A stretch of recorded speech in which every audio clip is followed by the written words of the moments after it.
Welcome back to the Price of Business. This is Kevin Price talking to you about you and your business.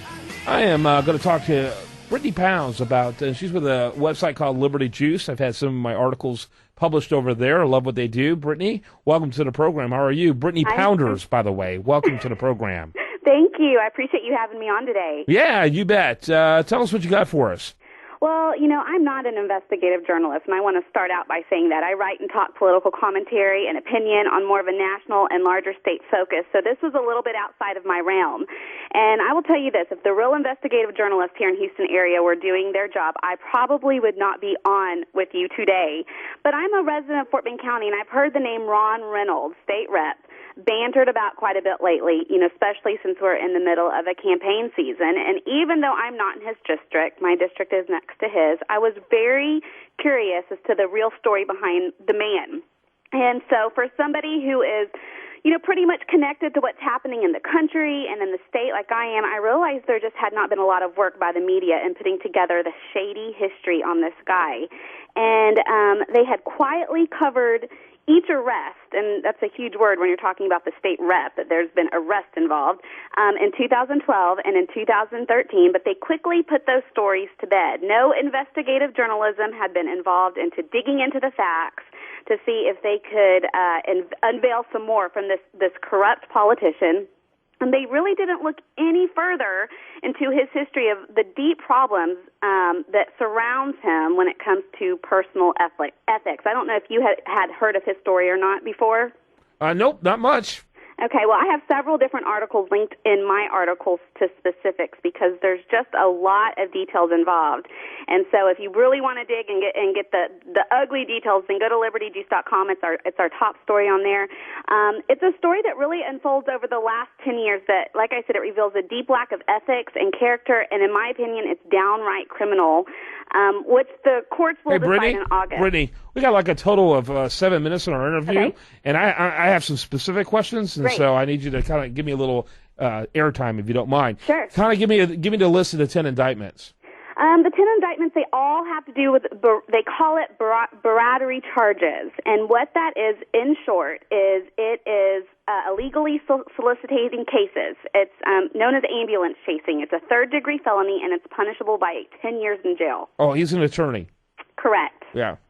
Hopefully a former attorney in the future, but yeah, you think. And maybe a former rep in the future. That would be cool. So they're better. all related to ambulance chasing, essentially.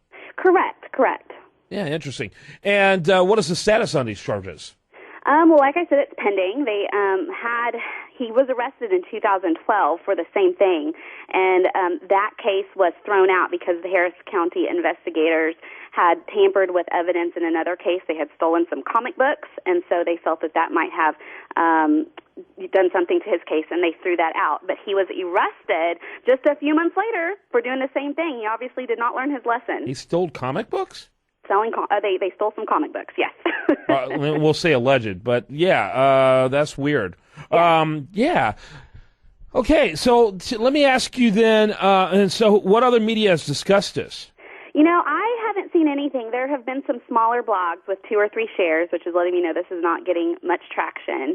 I wrote the story on Friday. Within 13, 14 hours, it had gotten hundreds and hundreds of shares on Facebook, which surprised me because, like I said, I do more national focus, and I didn't think a story of this smaller scale would attract that kind of attention, but people really want the information. And when I wrote it, I sent it to all the editors of all the major papers and news outlets here in Houston, also in Austin, have not heard one word back from any of them. Yeah.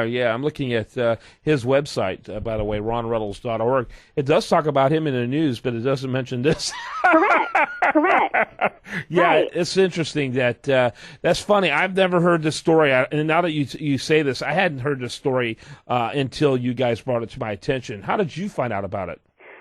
Well, I met the guy running against him. David Hamilton is a phenomenal guy running in District 27, and I heard him speak at a function that I was at, and that caused me to kind of take a look at the whole scenario, who was running against him, and when I realized it was Ron Reynolds, and I remembered there had been something in the past with him, I sat down and started doing a little bit of research and realized there's just nobody has put the dots together. I mean, it goes back to 2005, where he was suspended with his legal license twice with 7 violations of the Texas disciplinary rule of professional conduct. He was sanctioned not once, but twice by the bar. And he was on probation until 2009, and despite all of that, he won the Democratic primary in 2010 and then went on to win the general. Yeah, and that was that his first year elected? That was his first year elected, but then right after that, in 2011, it was discovered that he owed the Texas Ethics Commission over $10,000 for failing to file his financial disclosures. And the Texas Attorney General's office actually had to take him to court to collect his fines, and ended up having to garnish his legislative salary just to collect his debt on that. Yeah, I'm checking out the website, the news website about the situation. It looks like a pretty heavily Democrat district, or not? It is. Yeah. Good old gerrymandering at its best. Yeah, a little bit of gerrymandering. Yeah, that's always fun. Yeah, so, even, frankly, unfortunately, in the way our culture works, it doesn't matter what he did, he'll probably get reelected. Yeah, he probably will unless he ends up in jail in August, which that is the hope. Is it hard to serve from jail? I don't know. I've never thought of that. Everything else is virtual. We did a segment on virtual earlier. So, well, look what Al Capone did back in the 1930s before there was an internet. He had no problem virtually running the entire mob from prison. Right. So who knows? I mean, I would assume at some point ethic charges would come against him. Well, ethic charges have come against him in several different forms that I know of. I haven't gotten the details on all of that, but he, like I said, the Texas Ethics Commission had fined him over $10,000.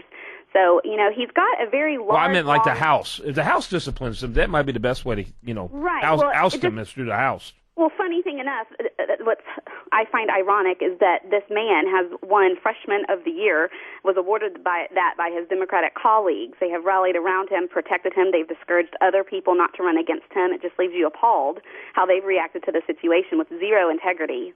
Yeah. Well, in some legislatures, that just means the guy had good drugs. So it doesn't really mean anything about his ability to serve his constituents. So right, well, true, and also I think worth noting is he has 7 recently settled or pending lawsuits against him in Harris County. So with all of his problems, I'm not exactly sure when he has the time to work for the people.